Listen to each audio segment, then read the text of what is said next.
Aloha Kaho, and welcome to another edition and episode of Kanaka Express. My name is Kale Gumapac, and I'm the host of Kanaka Express.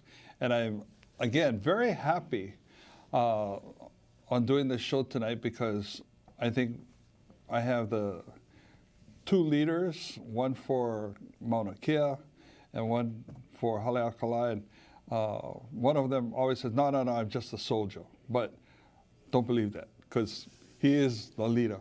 I'd like to welcome from Kona, I have Kaho okahi Kanuha, who is a kumu at Ahapuna Leo. But he's also one of the first guys to take a stand in protecting Mauna Kea. And my other guest, I have Professor Kalekoa Ka, who is a professor at Maui College. And he teaches Hawaiian language and Hawaiian studies at Maui College. And he's also been to Mauna Kea several times and providing leadership on the trying to stop the telescopes that are being built on Haleakala. Welcome, both of you. Aloha. Aloha. Aloha. Aloha.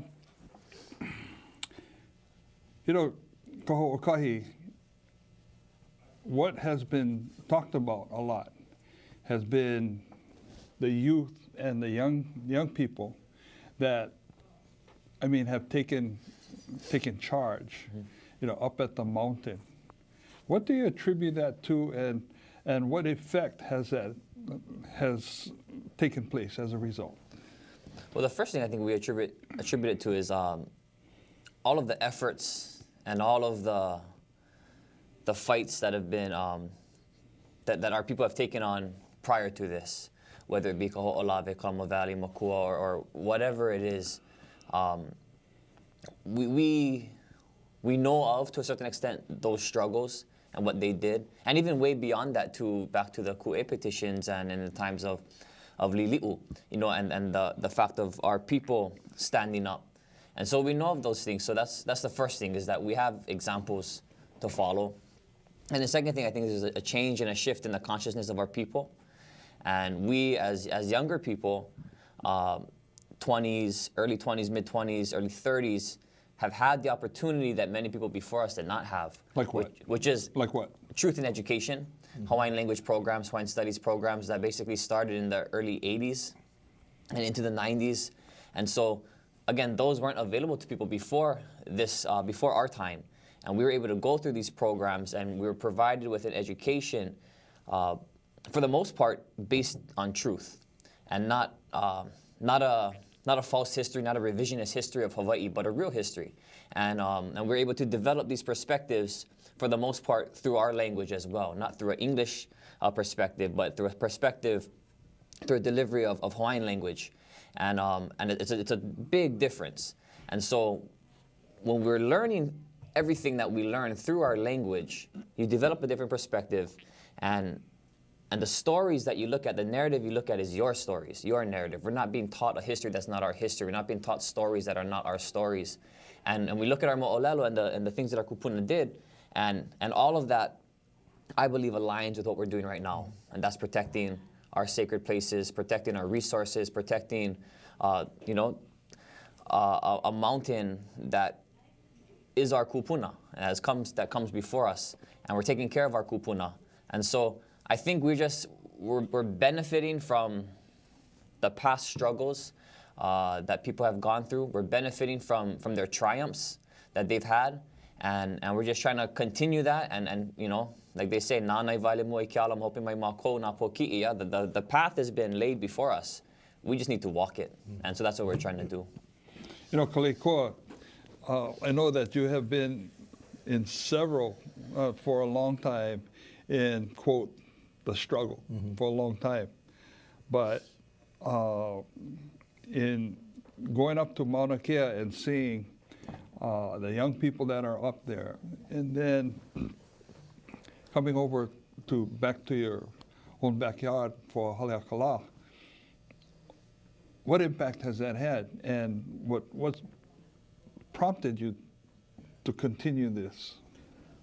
I mean, John, I would say that as I said several times recently that, it's this moment in time is something I've kind of been waiting for my whole life, almost in a sense, And I always say, this moment is dreams that go back from, I think about some of the great minds and people that I learned from, whether it's Atipege Ha'oross, Sole Kihe Niheo, Kauai Puna Pregene, Kamakahuki Lani Van Olfen, Akutami Maunu Pau, and I can go on, all these people who have influenced me in my life. And, unfortunately, they have all passed on. But I know they were awareness, and I need some of this moment, there's something that's going on in a community. It's like the awareness has risen to the point where I know it's like it's the tipping point of information. That for far too long, in this so-called struggle of education and, working in the community for all these years and trying to reach at a point we call critical mass. And I think what you see going right now is that critical mass. And what's so beautiful, and you talked about the age, I remember the first time I went up to Mauna Kea, it was funny, because I was kind of considered myself, I was the young man in the old guard. So I was the young guy in the old guard. And I've always kind of, I don't mind being, as you think, the point of the spear. I like being that, the young guy. And of course, when I go up to Mauna Kea that first time, so what happened was, I had gotten word from Kaho Okahi that something was going to happen, and I had to really take care of some business on this island. We were to Hawaiian Affairs at our campus, and so the whole day of that arrest, that Thursday, I'm at this meeting and I'm watching the whole thing on social media.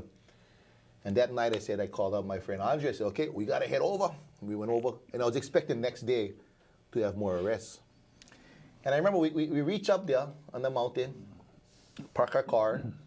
And I get out of my car, and I'm kind of undercover. I have my, jacket over, my hat over. Your hoodie. I'm just kind of, undercover. Large crowd already had gathered. And I remember walking out, and all I heard from many of them was, hey, Uncle Kalekoa is here. Hey, Uncle. So I remember, wow. It was as if the transition had right there. So I went from being this, where I kind of saw a young person, the old guard, to myself now it's kind of being this uncle. You're the old guard. I'm the uncle now. But that was the beauty, because when I looked upon and I realized at that event, and really that night, I remember in the tent that night, we were under the tent cold, and talking, interacting with everybody, and I was talking to my friend Andre, I looked around and I said, what the beautiful thing about that tent? And there were people who were occupying that area, is that I never worked with not one of them before. Not one of those faces of people there before I have ever worked in struggles before. So that tells you how quickly this critical mass. So these young leaders who are up there really are this new growth, are this new force in a sense. But this force is there, I always say, what they have are tools that many of us in my generation, even prior to our generation, didn't really have the kind of opportunities. I would say opportunities for understanding. And so when you look at this growth of why I think the voices of this generation, Kaho Okahi's generation, is so powerful, is because they have a lot more tools. They really understand the history. They understand the cultural significance. Many of them speak our language.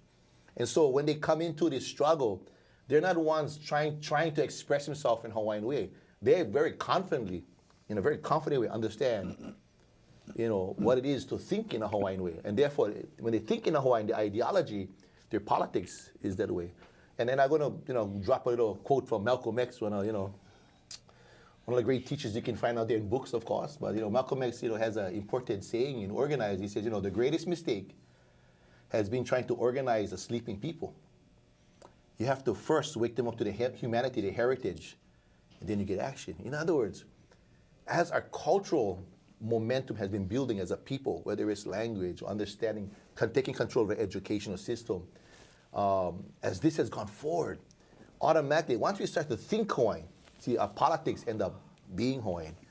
And so really what you see happening among the Kea, and that's why I think it's really led by this young generation, is that this is the generation which they never had the excuses of they never went through the process of my parents or grandparents, which they kind of being Hawaiian was something that was negative, right? They had to try to hide. They had to try to kill this Hawaiianness in a sense.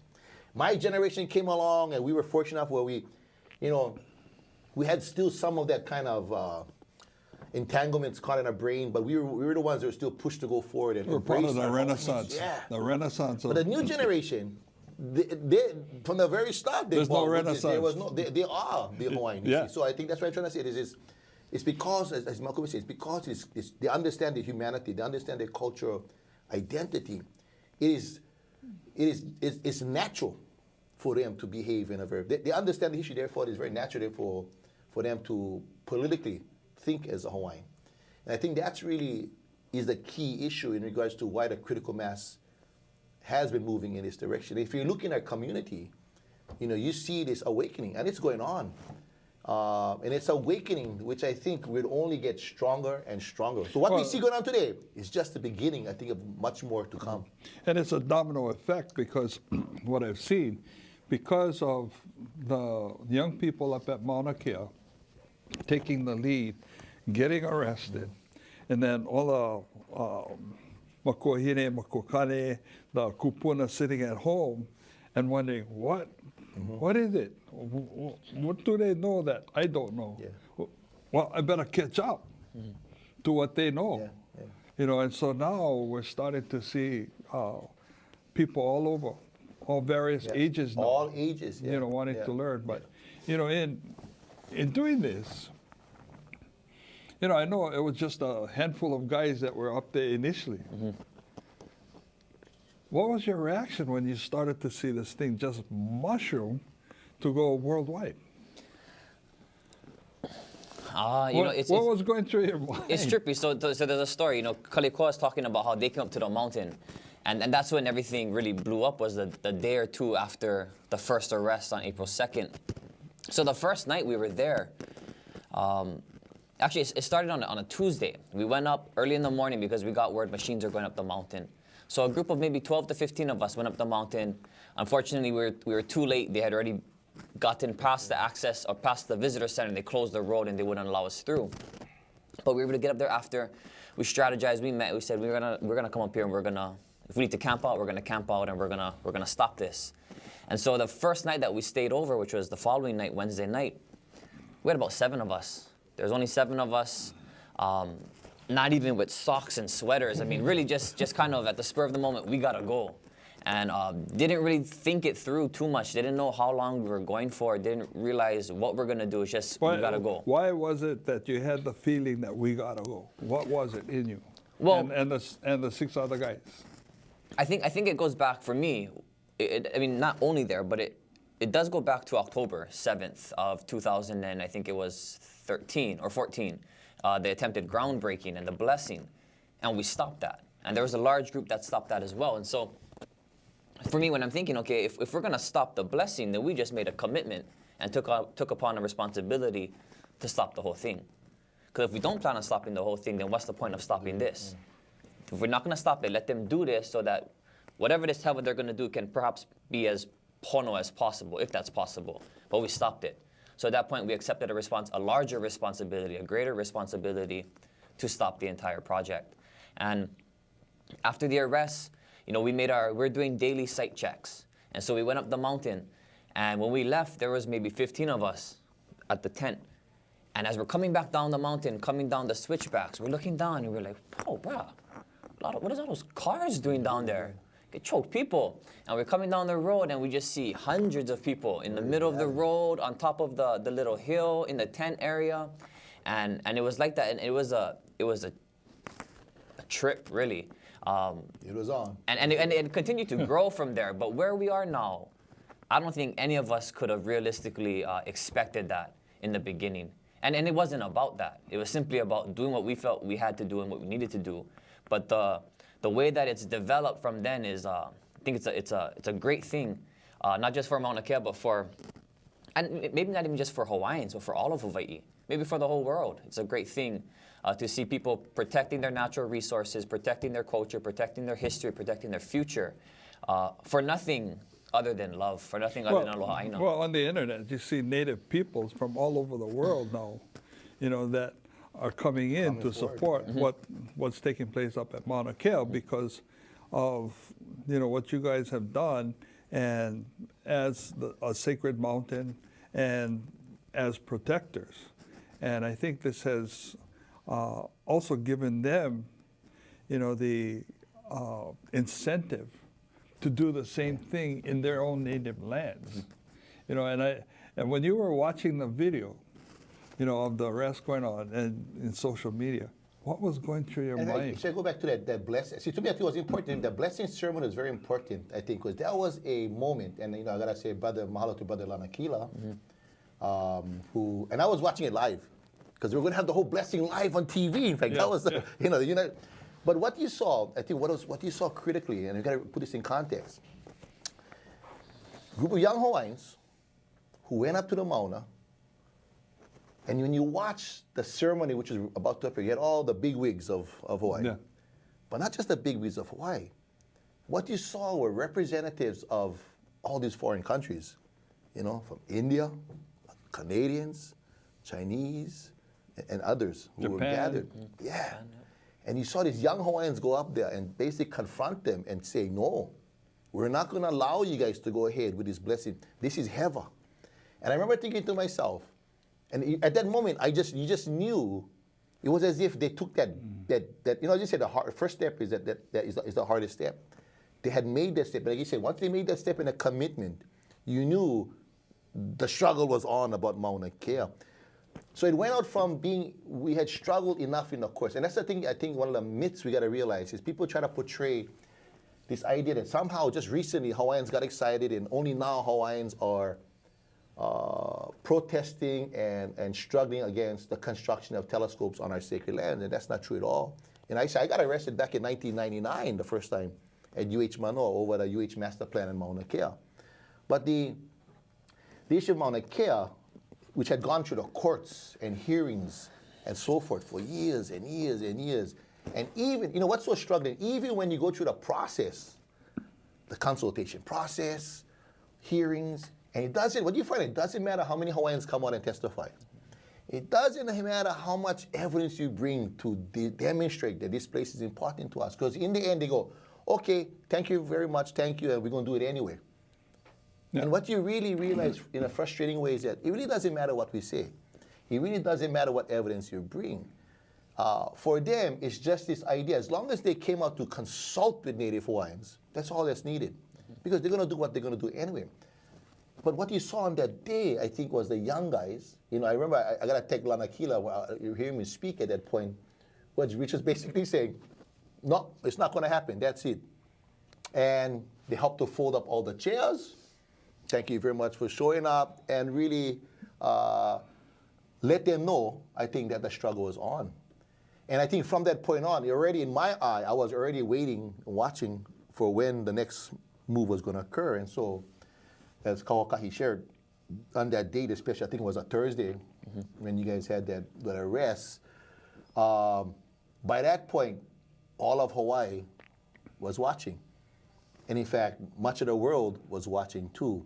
And I think what's so powerful, the images that were captured that day, thank you to social media, was so powerful. I think when Hawaiians saw other Hawaiians, young and old, committing to civil disobedience in an aloha manner, in kapu aloha, being taken away and arrested, it really showed, I think, and demonstrated to our people that, we have this high cultural integrity. And yes, we may not be physically powerful, but we determined. And I think that was the issue to me, was that it's integrity and determination that people displayed in that day fed our people with this idea that we want to be part of this. And I think from that point on, that's why I said the next day when I showed up, I mean, that was a huge, and several hundred people were already up on that day. And that had led to other islands real very quickly. People began sign holding, people began talking about it, organizing about it. And so that also reignited what happens here in Maui. So we went from just this kind of organizing, which was just dealing with the court system, to finally having the courage again to say, okay, we're going to take this to another level, which would include acts of protesting or acts of protecting via civil disobedience and stuff. And so I got to thank, again, this generation for providing that spark. And I shouldn't just say this generation, because actually if you look at July 24th, if you ever get a chance to look at what happened July 24th at Mauna Kea. June 24th. Was it June? Sorry, June 24th. June 24th. I'm getting my arrest and protest on June 24th. It's really the kupuna who held the line At the bottom, yeah. for hours. Fantastic determination and aloha that was displayed in that day when the kupuna for hours, I mean, I don't know how many 100 yards, I think they were able to slowly hold the line. And that really was the catalyst which people were able to experience and see that our people, we may not be able to fight with the guns, but we're going to fight with our hearts and our ao. And that's what the kupuna did in the day. You know, so yes, we mahalo the younger generation, but I think what he saw was the power that our kupuna, who gathered by the hundreds, displayed in regards to showing our determination. And that's the lesson for everybody else to follow as the model, how we will endure. Well, do you think that, I think the fire was finally lit? Well, the fire has probably always been there. I think the pilot light was on. The pilot light was on. Somebody forgot to turn on the gas to really heat that up. And so it took Mauna, what happened up at Mauna Kea for the heat to be turned on, for people to finally, in their na'au, have aloha aina, or the patriotism to the Hawaiian kingdom and to the aina. Yeah. And some people may say, oh, you know, I don't know about, you know, the Hawaiian kingdom. You know, some people are saying culturally, religiously, and so forth. But what I saw was really a light that started to burn, and it started to burn hot, and it started to burn very, very, very strong. So, am I right? Am I wrong? No, I think absolutely. I think it was a refreshing moment. I think for a lot of the people that have come before us, like I mentioned earlier, there's a lot of struggles. This is by far not the first, and by far it's not the last. But those, like Kalekoa said, you know, in a sense that most of us that went up there in the beginning, we were young, but we've always had the support and the kako'o of those who have come before us, whether it be our parents' generation, our grandparents' generation. And we saw that on April 2nd. The first 12 arrests that happened, there were only 2 of us younger than 38 years old. And there was one in the 30s, one in the 40s, everyone else is 50s, 60s, 70s. And then you've seen the same thing on June 24th with the kupuna. DLNR arrived on Mauna Kea at about 6:30 in the morning. And from the visitor center to where the road transfers from county to state jurisdiction, which is no more than a half a mile, closer to a quarter mile than a half a mile, they didn't get to that point until 10:30 in the morning. So we're talking about almost 4 hours of our kupuna holding them off, as well as the keiki. You know, not our generation, but I'm talking 6-year-olds, 7-year-olds, 8-year-olds, chanting and giving lays to the police officers and to the DLNR. And so it's a multi-generational movement, which is maybe perhaps different from some of the things we've seen in the past. You know, I always hear about those who are on Kaho'olawe and how they were getting scolded sometimes by the kupuna. No make like that, you know, no need. But for us, we're getting thanked. We're getting, you know, praised almost in a sense by our kupuna, by our aunties and our uncles, because they appreciate what we're doing, and they know that all the work that they put in before this wasn't for nothing, because they see a group of people, a generation of people, multiple generations coming up that are more than willing and perhaps more than capable of taking on this kuleana and going with it. And so I think for them, it gets them re-energized again, because they know that they're not in it alone. They got fresh people, they got, you know, young people who are ready, got energy, got commitment, got passion, and we're all working together. So how did you gather the people that you got here on Maui to get that same energy and feeling? I think the question you answered was important earlier, which was the question about you know, how does this fit in with the the question of the continuity of the Hawaiian Kingdom, or issues over jurisdiction, or issues over title. And one of the things I always quote this historian Seeley, who says something to the effect of, history is past politics, and past politics presents history. And it's really about, politics is really about history interpretation. History has more to do with today than the past. And the reason why the politics of Mauna Kea and Haleakala and our secretary is going on is because we have a way better understanding and control of our history, you see.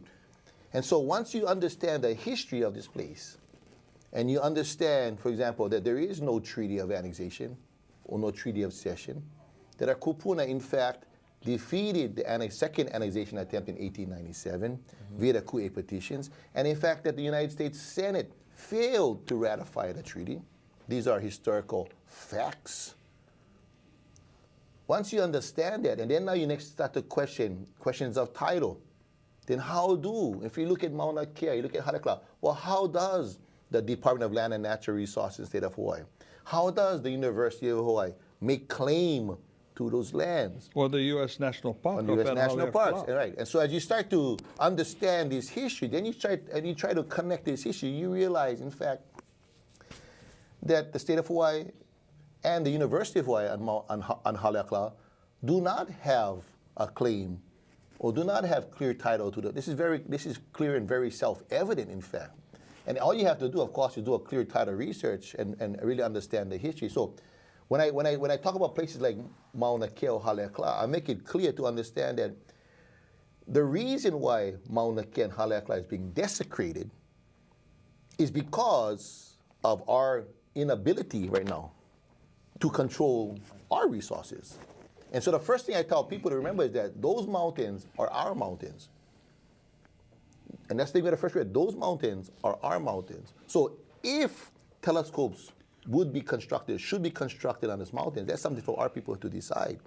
That is not something for private investors or industrialists out of China or Japan or India to decide.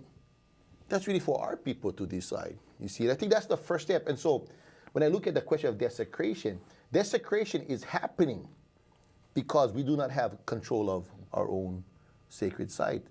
So that also tells me when people may for the first time dealing just with the issues of desecration and may have no knowledge of the history, may have no knowledge of this question of annexation. But I do know this.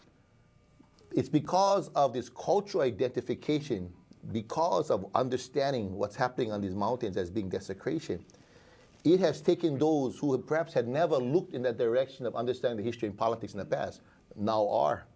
So it became the window for some of these guys now to go realize, oh yeah, so it's not just about the desecration of these mountains by telescopes, but then they start to question, well, why does the University of Hawaii control the top of Haleakala? How, in fact, did they gain this control?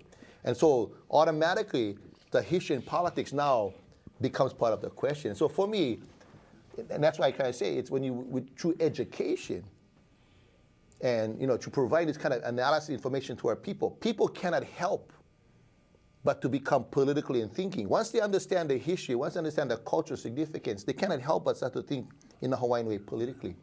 So people who maybe a year ago had no real calling perhaps to even think about making a stand on Mauna Kea and Haleakala, today they do. And then all it has to do is that they have revealed to themselves these certain truths. And that's why I think what Okahi was saying about the idea of the truth to me is so important. The truth force is such an important piece to all of this. Because when you cannot deny the truth, then you start to see what's the false, you start to see what's the fraud, you start to see really what are untruths that are used against our people. And so the reaction for the people through this educational process, which to me is the key to all of this. Education has always been the key to all of this.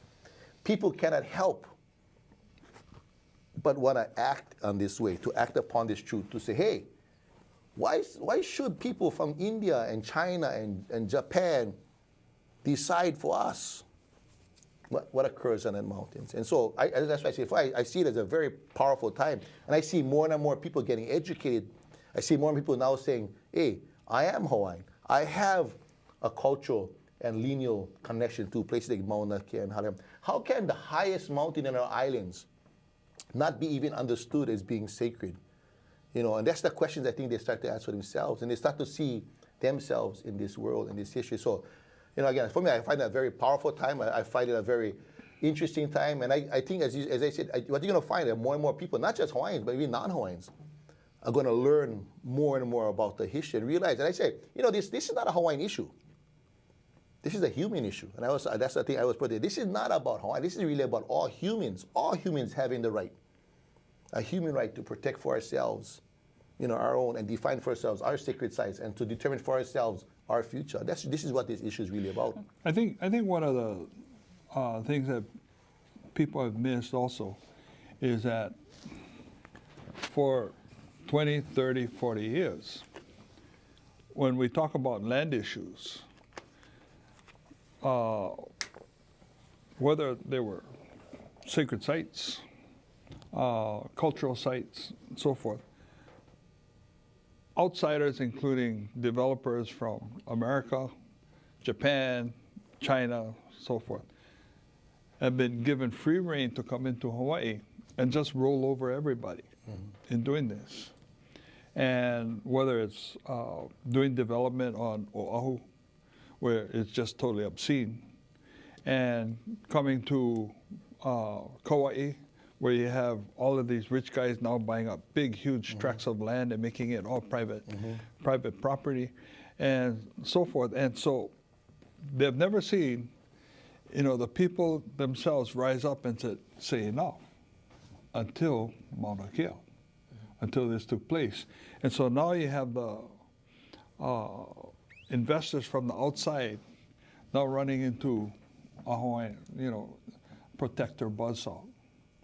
And they don't know how to turn that buzzsaw off.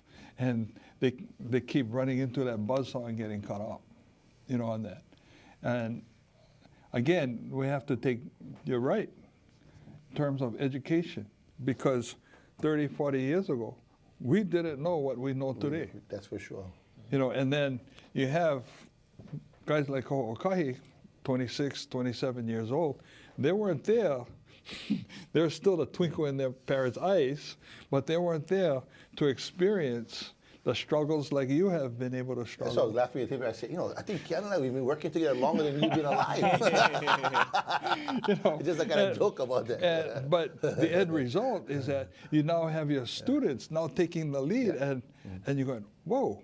And so you don't want to miss that canoe, you know, and as I don't want to miss that canoe, and everyone else who's a lot older, I hate to say it, in the kupuna generation, you know, I would say, whoa, let's not miss this, and we're jumping on, you know.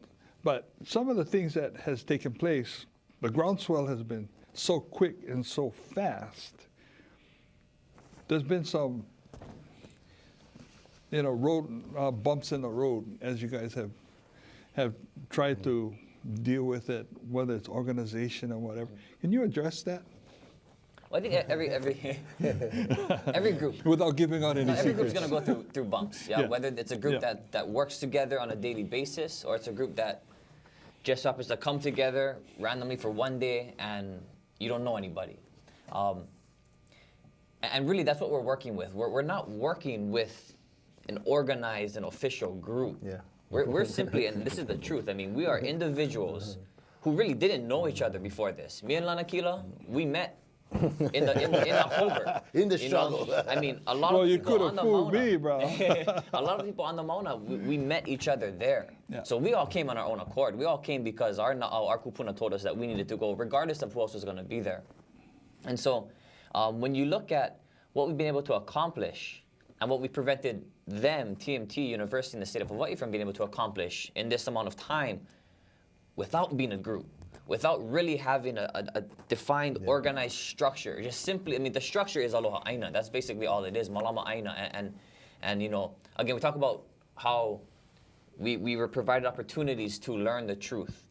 And now we're at the time where we know it good enough that we need to live the truth. And that's what we're trying to do. And again, and we put that ahead Put that above ourselves at all times. Now, do we deal with little issues here and there? Of course, everybody does. But the fact that we're able to work through those things, that we're able to continue to stop them, I think just is a testament to our commitment, one, to each other, our commitment to our aina, our commitment to our kupuna, and our commitment to the truth. And it wouldn't be maybe believable or normal if we went through this without any issues to address. Issues are good. It makes us stronger. It brings us together, and we can get through that. Then we know that, okay, we know that anything like this we can get through, and we're more prepared to get through bigger issues in the future. And I think that's what we're doing. We're all young. We're all learning.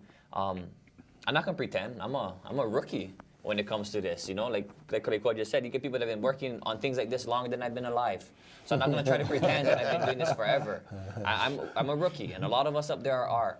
But for me, just like he said, I have a lot of people that I look up to. I have a lot of people that have offered, their guidance and their kokua to us and what we do. We're very, very fortunate to have that. And we're just trying to make our kupuna proud. And I think as long as we keep that, again, above our personal agendas, above our personal feelings, and know that it's not about one person or one small group. It's about everybody. It's about the lahui. It's about our future and our really our continued existence as a people, and our identity. And we put that above ourselves, and we're able to work through things. But I mean, we're not dealing with huge dramas. We're just small issues. When you got a group of 700 people, sometimes you got some things that you got to work through. And worldwide social media. And influences, and people messaging you every day. You should try this. You should do that. But again, it's many coaches running around. But for some people, they can't be here, and they don't know how they can contribute. And so sometimes a simple Facebook message or a suggestion or request is their way to feel connected and their way to contribute. So trying to balance all those things out can be a challenge sometimes. But I mean, I wouldn't change any of it for anything. It's been a great learning experience. I feel like I've learned more in the past 4 months than maybe the past 4 years combined, and met a lot of people. And we're definitely stronger now than we were 5 years ago, 5 months ago. And I know that 5 months from now and 5 years from now, we'll be a lot stronger than we are now too. There was a friend of mine that gave me a ride in Puna, and he came over and picked me up. And he said, "Hey, you been up to the Mauna?" I went, "No, not yet." He said, "I went up. I went up there. And all those young guys, I got to tell them what they got to do." He said, "Oh, man, they were doing this." And then I told him, "You cannot do that. You're supposed to do it this way." I go, "Were you up there at the beginning?" I said, "No." "So why are you going up there now? They're already on a roll. Why are you telling them what they're doing wrong or what they're doing right?" I mean, so far, they're springing. And have you had that kind of coaches that come up there to coach you guys? That's gotta be an issue. No, we have that. You have that. And how do you deal with that? You listen. You listen. Yeah. For me, I mean, that's for me. I cannot talk for myself, but I listen.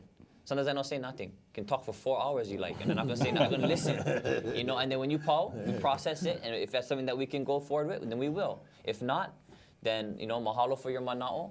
But we gotta do we gotta do what's best for everybody. Yeah. Not what one person thinks or what this person thinks or what that group thinks. We gotta do what's best for everybody. So all you can do is listen. We cannot satisfy everybody. We cannot put in 10 different strategies at one time. It's one thing at a time. So you take everything into consideration, and then you process, you analyze, and you make the decision that you feel is best for everybody. And so that's basically what we do. You were part of the first 20 that got arrested up at Mauna Kale, and had to face 31. 31. And then 11 31. got dismissed, yeah. And 11 got dismissed. In that encounter with the enforcement officers, with Hawaii County Police, and then DLNR, what went through your mind when you were in that head-to-head confrontation, or I shouldn't say confrontation, but meet, and then what took place after that? How did you deal with that, and how did your guys deal with that? What was the plan? Well, so there's 2 times that I was arrested 2 times so far at Mauna Kea. One time by the county, and that wasn't standoffish at all. Very, very peaceful. Too peaceful, I think, or maybe not too peaceful, but too easy. Too easy. That's the one thing I realized. Too easy, yeah. I gave in too easy. I walked away with them. That's something I should have never have done. So that was on April 2nd. The second arrest, June 24th, I was arrested by the DLNR, and that was a much, much different experience. Yeah. Very, very different. A lot more tension. There was people were watching that. And even got to a live. point of physicality, not on our part, but on their part. And videos will show you, the DLNR pushing their way through, and that was actually through my line. And so one guy grabbed me and pulled me to the side. And so there was a lot of that. And of course, the way people react, those who are watching a lot of times will react a lot stronger than those who are actually in it. And so there was some tensious moments, and we had to kind of remind people, just ho'omalie. But it was very intense. But I think at the same time it was a powerful standoff. You don't see fear in any one of our eyes, anybody. Whether those are the people in the front line actually interacting with them or the guys standing 5 lines back supporting, there's no fear. It's focus, determination, commitment, and we had hundreds of people up there that no matter what they were coming with, they were not going to deter us from what we were trying to do. They were not going to intimidate us. And I think that was a powerful image for us, for those of us who were a part of it, but those on the outside watching too, and saying, these people are for real. They're not over here putting on a show. They're not joking. They're for real, and they're willing to. They are not afraid of whatever this interaction is, whatever these consequences are. They're committed to what they believe in. They know the truth, and they're committed to that. And I think it's a day I'll never forget, that's for sure. The emotions were very, very high. Seeing people getting arrested and the way that they were arrested and the way that the people were reacting to that. It was a very, very powerful, emotional day. Something that I know I'll never forget, but really a day that I'm glad happened too, in a sense. These things need to happen. That's the only way we're gonna create change, is to, again, we need to create it. We can't wait for someone else to give it to us. We need to make that change. And that's what's happening. And it's going to be a struggle. It's going to be hard. But we need to embrace that, and we need to accept that. And I think that day, many of our people did. Kalekoa, you went up to Mauna Kea also, and I think you got arrested in the second group, right? What was that experience like encountering the enforcement officers? Let me just kind of say also too, I think, we got to be clear that, on that day, the plan was for no one to get arrested. That was actually our plan. Yeah. So our goal was for nobody to get arrested. Now, what's interesting too is that prior to that, I remember we were getting ready, and we had Kupuna, and Kupuna came up to me and said, "Kalekoa, I'm ready to get arrested." No, we're not getting arrested today. So the point is just to understand that even though I think 12 of us, 12 of us got arrested that day, the plan was for no one to get arrested. In other words, if we actually were planning arrests, if that was the plan, it would be way more of our people who wanted, who not say wanted, but who were willing, who were determined to do whatever it takes to even if we had to get arrested. So, and that's why I say, when I look at what goes on, we know that is not even that's not even an organized effort. Now, what it also showed me exactly, I think what he touched upon was, you could see in the faces and the voices of our people that they were not afraid. That most of our people there were willing to do whatever it would take to stop that from happening. I think that was, for me, such a really exciting thing to see. They weren't moving by fear. They didn't feel they were pressured, but they came because of aloha aina. I mean, you could see it in the faces of our people. So to me, that was the most powerful. Now, with myself personally, I never actually wanted to get arrested. I mean, that was our deal, that we were going to keep on making our way up. And if you actually ever see the video of me, you actually see me turn and walk away. So when I got that final confrontation, said, you got to get out of the way, I actually turned to move. And it was another DLNR officer who grabs me and says, "Too late." And I turned to the one who I'm speaking to. I said, "I thought you just told me to turn away." And the other said, "Oh, too late." And so I asked, "Are you going to arrest me?" You're not going to allow me to prevent me. I said, no. And that's when, of course, I decided to not make it easy and sit on the ground. And I eventually lay on the ground, through my training in being arrested in the past also. But, and that's why when you look at, even when we had the goal of not being arrested, what turns out becomes this very powerful image and very powerful stand that our people made on that day, which I think also showed and demonstrated our discipline in a sense too, that even when the state forces, to me, seem to be out of control in a lot of ways, maybe they need more training or perhaps they weren't prepared to engage with our people did keep our discipline and did keep the determination and kapu aloha. And so I find that to be, again, the most promising, because this is just the beginning. I look at what's happening in Mauna Kea and Haleakala as just the beginning of things to come. One of the images that really, really, I guess, bothered me the most in watching all the videos and so forth, when I saw a police sergeant, Hone Skippy. Oh, yeah, in the beginning. Hone Skippy. And then turn around, put handcuffs on him, and arrest him. Mm-hmm. And I'm going, wait, something's wrong with this picture. Mm-hmm. Because, it was like he was going to confession, to get his sins all forgiven, and then turn around and commit the sin. Mm-hmm. What's your reaction to something like that? Well, I think, like I said, from the first time to the second time. Most of the officers, enforcement officers, if not all of them, not most of them, were Hawaiians. Mm-hmm. Big difference from the first time to the second time. I think we look back on that first time and, because had the same thing happen to me. The officer was asking me, you coming with us? No, I'm not moving. So you coming with us? No, I said I'm not moving. Okay, you coming with us? And so at that point, he grabbed me by my head. And I almost felt like I had to react to that because I wasn't sure. Is this the normal protocol for arrest? I thought you put your hands behind your back. I wasn't sure what was going on, but he grabbed me by my head and to honi. And so that threw me off. But again, it caught me by surprise and I didn't really know how to react. And again, like I said, I haven't been doing this for a long time. This is my first time, so I learned from that. And the second time I was like, no, if you're gonna, last thing I know, that's not the protocol for honi. It's not honi and then arrest. Yeah. It's honi and maybe you go sit down, talk story a little bit. So I wasn't gonna allow that to happen. Honi or stand out. Yeah, and so but I think there's a good and a bad to that.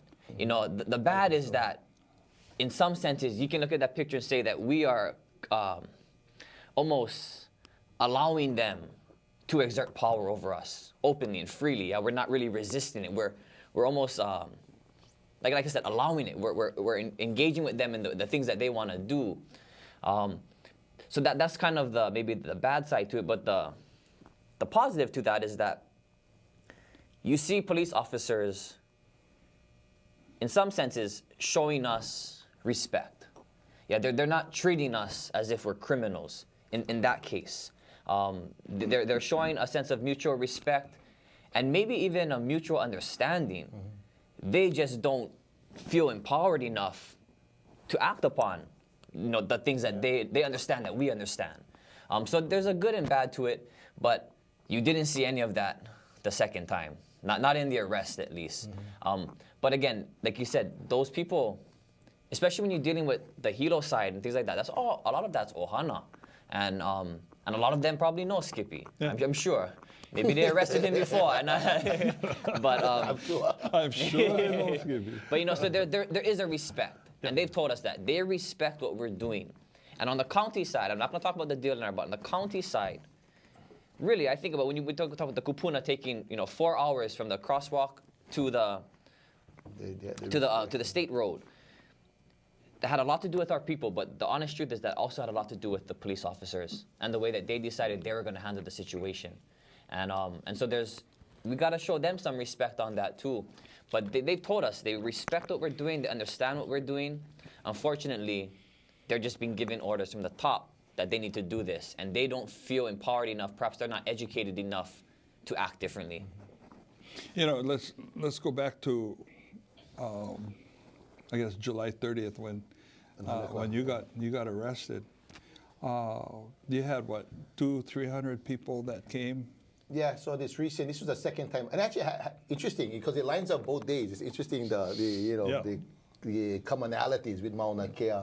On the June 24th day, That night, yeah. that same night, we know that the National Solar Observatory, who is constructing the Daniel K. Inouye Solar Telescope on Haleakala, were planning to do a convoy to move equipment On the 24th. on the that's when you 24th, found- on the same day, from the base yard in Pu'unene up to the top of Haleakala. Because of the wide load and the danger of this load, they have to get special permits, especially with going through the national parks. In fact, they closed the national parks on that day. So that actually happened to be that same day. So a lot of the energy that was occurring in Mauna Kea, that energy, and I would say that mana, transferred itself to many of the people who are watching it live. And then when the Haleakala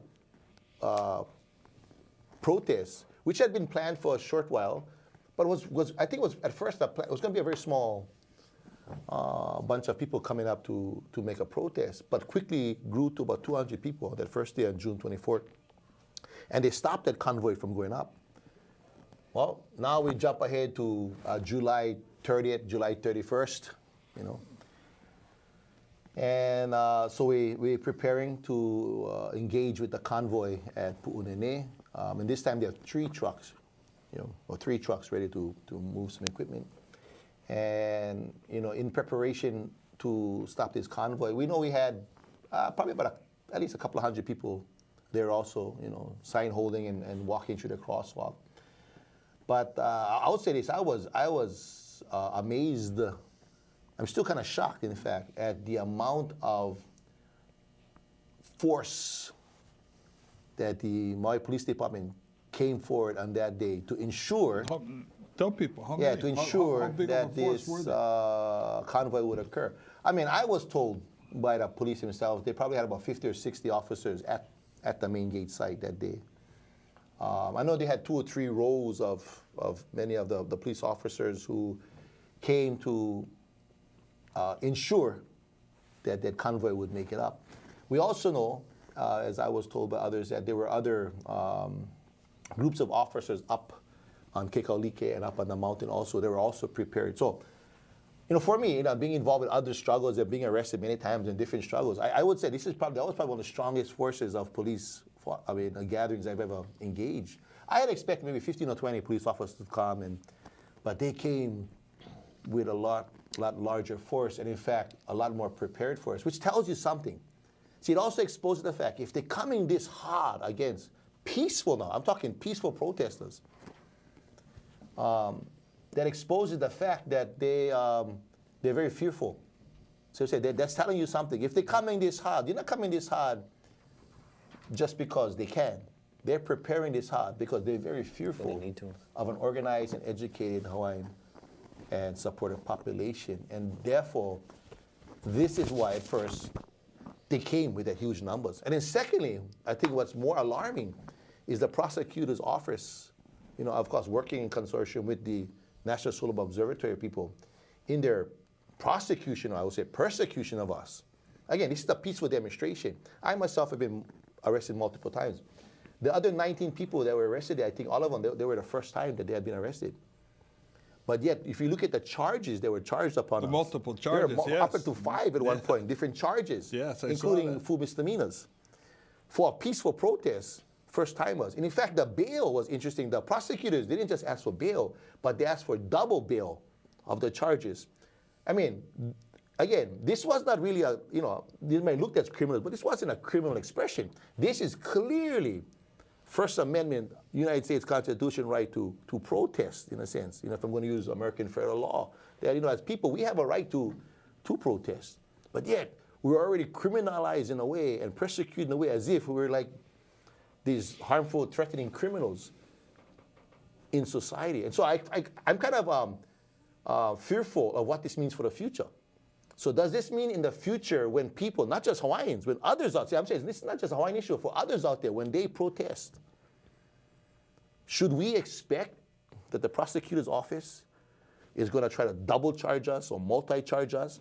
That they're going to come with this huge military and police force? Is this the future we're going to see for a supposed right that we all have?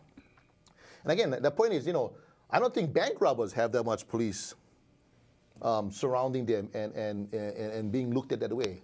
But yet, Hawaiians who are educated and who are willing to challenge the system are being treated in this way. So I think for me, I find that very alarming. That's why I think this is kind of also exposes how much power we actually really have. You see, that's the point. This is how much power our people actually have. That's why they're reacting this way. With that, I'd like to thank both my guests, Kaho, okahi, Kalekoa, for joining me tonight on Kanaka Express. And again, the topic that we talked about, the discussion, has been very powerful. And I honor the two of you for the leadership that you're providing and where you're taking our people. I love it. Until then, mahalo everyone. Ahui ho. Mahalo. Aloha. Aina oia i'o. Aloha aina o i'o.